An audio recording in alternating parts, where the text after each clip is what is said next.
আসসালামু আলাইকুম, সকলকে আমন্ত্রণ আনন্দ টিভি রাতের সংবাদে আপনাদের সঙ্গে আছি আমি মুস্তফা কামাল তোহার। বাগেরহাটে সরকারি শিশু পরিবারের নির্বিঘ্নে চলছে লুটতরাজ। এতিম শিশুদের নামে বরাদ্দকৃত অর্থ কর্মকর্তা ও কর্মচারীদের পকেটে যাচ্ছে প্রতিনিয়ত। এতিম শিশুদের ভাগ্যে জোটে না কানাকড়িও। এছাড়াও প্রতিষ্ঠানের বেশিরভাগই কর্মকর্তা অফিসে না এসেই বাড়িতে বসেই মাস শেষে বেতন তুলে নিচ্ছেন। বাগেরহাট সরকারি শিশু পরিবারের অনিয়মের এমনই চিত্র তুলে ধরেছেন শিহাবুদ্দিন রুবেল, ক্যামেরায় ছিলেন হাবিবুর রহমান, জানাচ্ছেন তরিকুল ইসলাম। বাগেরহাটের ফকিরহাটে সরকারি শিশু পরিবারের কর্মকর্তাদের বিরুদ্ধে উঠেছে নানা অনিয়ম ও দুর্নীতির অভিযোগ। সরকারি শিশু পরিবারে শিশুদের জন্য বরাদ্দ আসলেও সেই বরাদ্দে পেট ভরে শিশু পরিবারের কর্মকর্তাদের। শিশুদের দিনের পর দিন সকালটা শুরু হয় মাত্র এক প্লেট খিচুড়ি দিয়ে, মাঝে মধ্যে মাংস দেওয়া হলেও এক টুকরোর বেশি জোটে না, এমনটাই অভিযোগ এই শিশু পরিবারের সদস্যদের। মাসে 4 বার গরুর গোশত, তারপরে বলে কি যে আমাকে এই টাকার সমস্যা। আমাদের এখানে টিচার আছে 15 জন, তারা মাঝে মাঝে আসে। এখন আপাতত এখানে আছে 4 জন। অন্যদিকে প্রতিষ্ঠানে দায়িত্বশীল কর্মকর্তা দাবি করে বলেছেন ঠিক মতোই চলছে শিশু পরিবার, কোনো প্রকার অনিয়ম হচ্ছে না। আসছে না, হয়তো আপনার কাছে এই তথ্যটা সঠিকভাবে যায় নাই।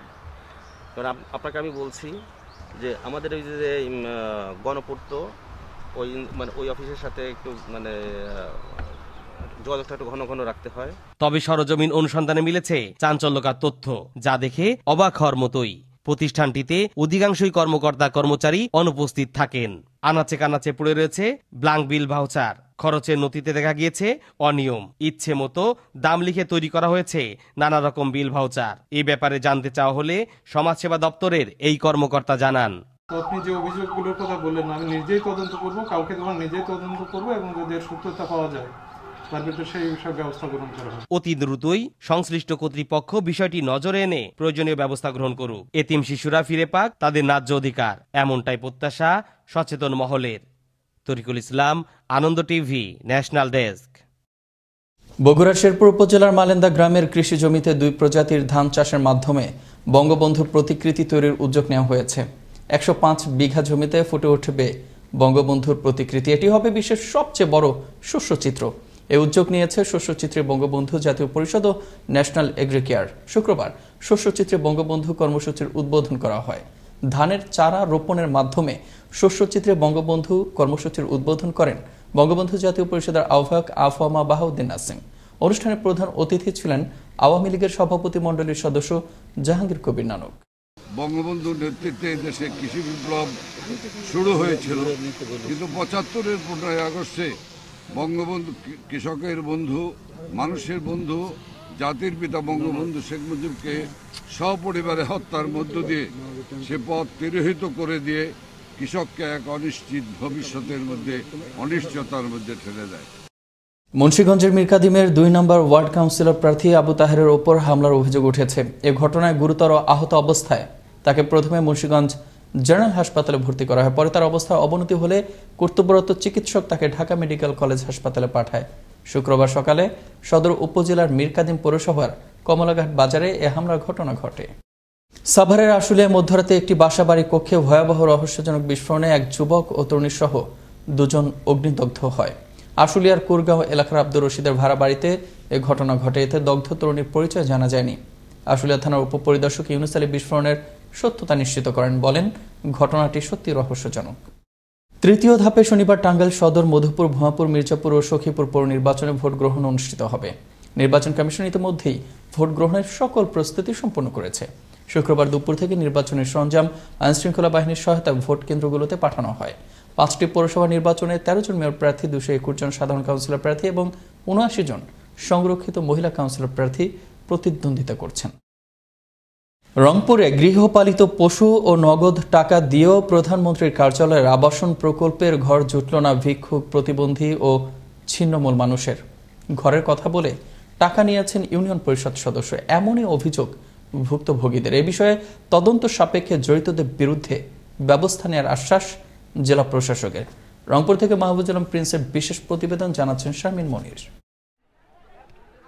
গৃহহীনদের জন্য সরকারের তৈরি নতুন ঘরের দিকে তাকিয়ে দীর্ঘশ্বাস ফেলছিলেন রংপুরের মিঠাপুকুর উপজেলার শাল্লি গোপালপুর ইউনিয়নের ৫ নম্বর ওয়ার্ডের মরিস্টারি গ্রামের অন্ধভিক্ষুক এন্দামিয়া। প্রধানমন্ত্রীর দেয়া এমন একটি ঘর তারও পাওয়ার কথা ছিল, তবে শেষ সম্বল গরু দেওয়ার পরেও বাকি টাকা দিতে না পারায় ঘরের বরাদ্দ পাননি তিনি। সঞ্চিত ভিক্ষার ২৫,০০০ টাকাও তুলে দেন স্থানীয় ইউপি মেম্বার আব্দুল জলিল মিয়ার হাতে, তাতেও মেলেনি আবাসনের একটি ঘর।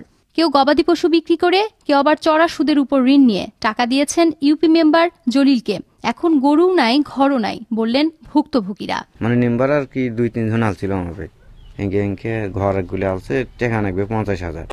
এখন ওরা ফির বুদ্ধি শুদ্ধি না করি গরুটা নিয়ে গেছে। ওরা ১ মাস যখন গেছে, যাওয়ার পরে ধরছি কছে কি এখন নয়, আরো দেরি, সরকারি কাম আস্তে আস্তে আসে।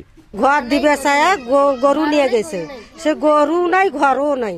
আমরা গরিব মানুষ, আমরা খাটতে পারি না, ভিক ভাগ করে খায়। তবে গ্রামবাসীর দাবি এই ছিন্নমূল মানুষের প্রয়োজন একটু মাথা গোজার ঠাই। সে টাকা পয়সা উনি দিতে পারে না, গরু ছিল, ওই গরুটা আর কি ওনার দিচ্ছে, নিয়ে গেছে মেম্বারে। একটা গরু আছিল, সে গরুটাও নাই, ঘরটাও নাই।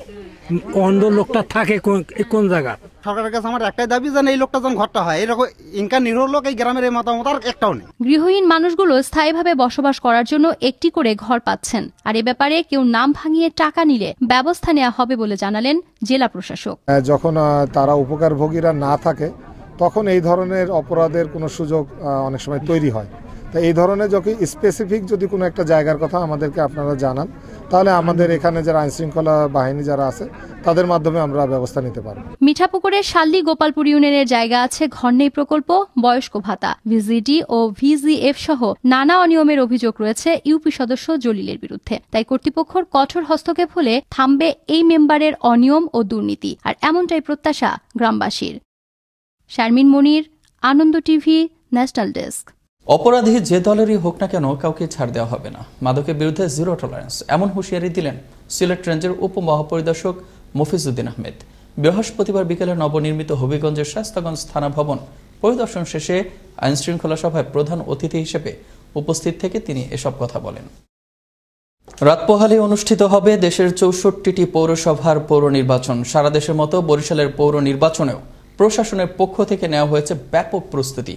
লক্ষ্য একটাই, অবাধ, সুষ্ঠু ও নিরপেক্ষ নির্বাচন সম্পন্ন করা। ইতোমধ্যে শিথিল করা হয়েছে যানবাহন চলাচল। বিস্তারিত জানাচ্ছেন বরিশাল ব্যুরো প্রধান কাজী আলামিন।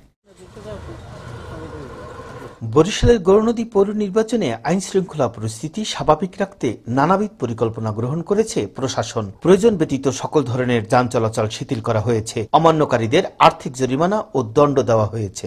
আগামীকালই নির্বাচন অনুষ্ঠিত হবে, এই উদ্দেশ্যে আমরা যাবতীয় প্রকার যানবাহন 31 জানুয়ারি পর্যন্ত চলাচল বন্ধ রেখেছি। বিশেষ প্রয়োজন ছাড়া শুধুমাত্র যেগুলো ডাক্তারি প্রয়োজনে বা সাংবাদিক বা নির্বাচনের সাথে সংশ্লিষ্ট এই ধরনের যানবাহন ছাড়া অন্য যানবাহন চলাচল করবে না। পৌর নির্বাচনে যাতে কোনো ধরনের অপ্রীতিকর এবং অনাকাঙ্ক্ষিত ঘটনা না ঘটাতে পারে সেজন্য চোখে পড়ার মতো প্রস্তুতি গ্রহণ করেছেন জেলা নির্বাচন কর্মকর্তা। আমাদের প্রত্যেকটি ওয়ার্ডে একজন করে নির্বাহী ম্যাজিস্ট্রেট নিয়োজিত থাকবে, 2 টিম করে বিজিবি এবং 3 টিম করে র্যাব নিয়োজিত থাকবেন এবং যার যে অবস্থানে আছে সঠিকভাবে দায়িত্ব পালন করে একটি যাতে উৎসবমুখর পরিবেশে একটি নিরপেক্ষ, সুন্দর, অবাধ, নিরপেক্ষ নির্বাচন অনুষ্ঠান করতে পারি, এই জন্য সকলের সহযোগিতা চেয়েছি। দৃশ্যমান কায়দায় পুলিশ যাতে নিরপেক্ষ ভূমিকা পালন করতে পারে সেজন্য পর্যাপ্ত পুলিশ মোতায়েন করা হয়েছে, জানিয়েছেন জেলার অতিরিক্ত পুলিশ সুপার মোহাম্মদ শাহজাহান। প্রায় 259 জন পুলিশ সদস্য মোতায়েন করেছি এখানে। এর বাইরে আমাদের প্রতিটা কেন্দ্রে আনসার সদস্য, আনসার ভিডিবি সদস্য থাকবে। এর বাইরে র্যাব তাদের নিজস্ব ডিপ্লয়মেন্ট প্ল্যান অনুযায়ী র্যাব মোতায়েন হবে, বিজিবি মোতায়েন হবে, যাতে করে দৃশ্যমান কায়দায় পুলিশ নিরপেক্ষ ভূমিকা পালন করতে পারে এবং ভোটারগণ নির্ভয়ে তাদের ভোটাধিকার প্রয়োগ করতে পারে। ভোট কেন্দ্রে কোনো রকম বিশৃঙ্খলা করতে দেওয়া হবে না, জানিয়েছেন উপজেলা নির্বাহী কর্মকর্তা বিপিন চন্দ্র বিশ্বাস। অবাধ, সুষ্ঠু ও নিরপেক্ষ নির্বাচন সম্পন্ন করার জন্য প্রশাসনের পক্ষ থেকে কার্যকর পদক্ষেপ গ্রহণ করা হয়েছে। ভোট কেন্দ্রে কোনো প্রকার বিশৃঙ্খলা সৃষ্টি করতে দেওয়া হবে না। এই পৌরসভার নির্বাচনকে সামনে রেখে আইন শৃঙ্খলা নিয়ন্ত্রণে ব্যাপক প্রস্তুতি গ্রহণ করেছেন মাঠ প্রশাসন। অযথা লোকজন ঘোরাফেরা সহ সীমিত আকারে যান চলাচলের ব্যবস্থা তারা করেছেন, যাতে করে অবাধ, সুষ্ঠু ও নিরপেক্ষ নির্বাচন সম্পন্ন করতে পারেন, এমনটি প্রত্যাশা সংশ্লিষ্টদের। কাজী আলামিন, আনন্দ টিভি, গৌরনদী পৌরসভা, বরিশাল। একই সাথে নির্বাচন অনুষ্ঠিত হতে যাচ্ছে কুমিল্লার বরুড়া পৌরসভা নির্বাচন। জমে উঠেছে কুমিল্লা বরুড়া পৌর নির্বাচনের প্রচার প্রচারণা। মেয়র, কাউন্সিলর ও সংরক্ষিত কাউন্সিলর প্রার্থীরা শেষ মুহূর্তের প্রচার প্রচারণায় পার করছেন ব্যস্ত সময়, দিচ্ছেন নানান প্রতিশ্রুতি। নির্বাচন অফিসার জানান, একটু সুষ্ঠু নির্বাচন উপহার দিতে সকল প্রস্তুতি তাদের সম্পন্ন। পৌরসভা নির্বাচনে ভোট গ্রহণ, তো এই বিষয়ে আমাদের সকল প্রস্তুতি সম্পূর্ণ। আমাদের ভোট কেন্দ্র চূড়ান্ত হয়েছে। পৌরসভা নির্বাচন উপলক্ষে আইন শৃঙ্খলা মিটিং এবং প্রার্থীদের সাথে মত বিনিময় সভা আছে। আর আমরা আইন শৃঙ্খলা বাহিনী সহ সকল বিষয়ে সর্বাত্মক প্রস্তুতি গ্রহণ করতেছেন অবাধ, সুষ্ঠু ও শান্তিপূর্ণ। আগামী 5 বছর আমরা সন্ত্রাস মুক্ত, চাঁদাবাজ মুক্ত এবং মাদক মুক্ত বরুড়াকে উপহার দেওয়ার জন্য আমার সেই থিম আছে, সেই কাজ আমি করবো। আমরা বলি আজকে গ্রিন সিটি ক্লিন সিটি, আমরা সিটি কর্পোরেশন নির্বাচনের স্লোগান ছিল, আমার স্লোগান হচ্ছে গ্রিন বরুড়া ক্লিন বরুড়া উপহার দেবো ইনশাল্লাহ। এই ছিল এখনকার মতো আনন্দ টিভির সর্বশেষ সংবাদ এবং বিনোদন। সবার আগে দেখতে ভিজিট করুন www.facebook.com/anondotvbd এই ঠিকানায়। ধন্যবাদ সবাইকে, শুভরাত্রি।